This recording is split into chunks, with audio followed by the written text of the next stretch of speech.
Halo teman-teman, setelah kita mempelajari tentang bank dan lembaga keuangan non-bank, mungkin ada pertanyaan besar yang muncul di benak kita. Kenapa sih bank dan lembaga keuangan itu penting?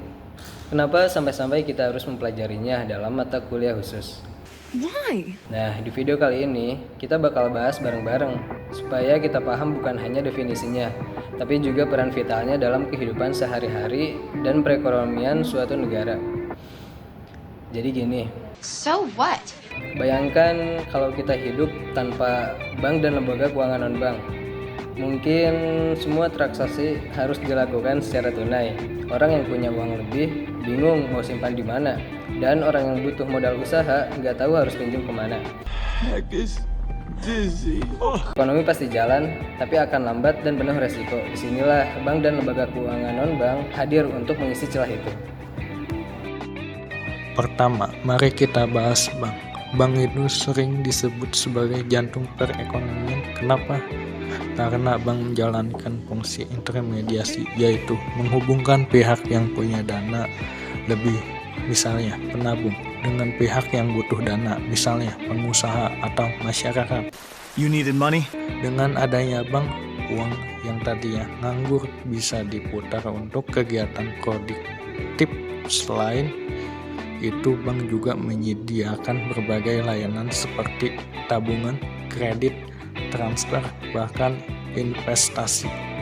Bayangin aja kalau gak ada bank, mungkin kita masih ribet bawa uang cash kemana-mana atau susah banget untuk nyari modal usaha. No. Selanjutnya, ada lembaga keuangan non-bank. Kalau bank fokusnya pada simpan pinjam dan pembayaran, sedangkan lembaga keuangan non-bank itu hadir untuk melengkapi kebutuhan keuangan masyarakat yang lebih spesifik. Contohnya, 1. Asuransi, buat ngelindungin kita dari risiko seperti sakit, kecelakaan, atau kerugian usaha. 2. Pegadaian, membantu masyarakat yang butuh dana cepat dengan meminjamkan barang. 3. Pasar modal, jadi tempat perusahaan mencari dana lewat saham atau obligasi. 4. Dana pensiun, supaya kita bisa tetap sejahtera ketika sudah tidak bekerja lagi. 5. Koperasi, yang biasanya lebih dekat dengan masyarakat menengah ke bawah.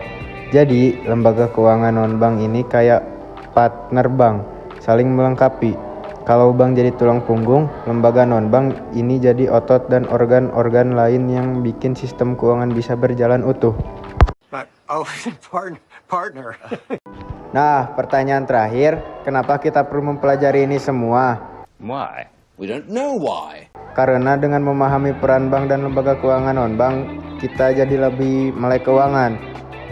Kita bisa lebih bijak dalam mengelola uang, tahu kemana harus menaruh tabungan, bagaimana cara mendapatkan modal, atau bagaimana melindungi diri dari resiko finansial. Understand? Selain itu, buat kita sebagai mahasiswa, pemahaman ini juga jadi bakal penting. Karena di dunia kerja nanti apapun bidangnya pasti bersentuhan dengan dunia keuangan. Entah itu perusahaan, usaha sendiri, bahkan kehidupan pribadi. Semua butuh manajemen keuangan yang baik dan itu nggak bisa lepas dari bank dan lembaga keuangan non-bank. Jadi kesimpulannya, bank dan lembaga keuangan non-bank sama-sama penting karena mereka adalah pilar utama sistem keuangan. Bank menjaga kelancaran arus dana dan stabilitas ekonomi, sedangkan lembaga keuangan non-bank memperluas akses dan memberikan layanan keuangan yang lebih spesifik. Dengan keduanya, roda perekonomian bisa berputar dengan lancar. Itulah kenapa pentingnya kita mempelajari dan memahami peran mereka. Karena semakin kita paham, semakin kita bisa memanfaatkan layanan keuangan dengan bijak, baik untuk diri sendiri maupun untuk pembangunan ekonomi bangsa. Sekian video kali ini. Semoga bermanfaat dan jangan lupa terus belajar agar makin melek keuangan. Thank you for coming. Bye-bye. Bye-bye. Bye-bye.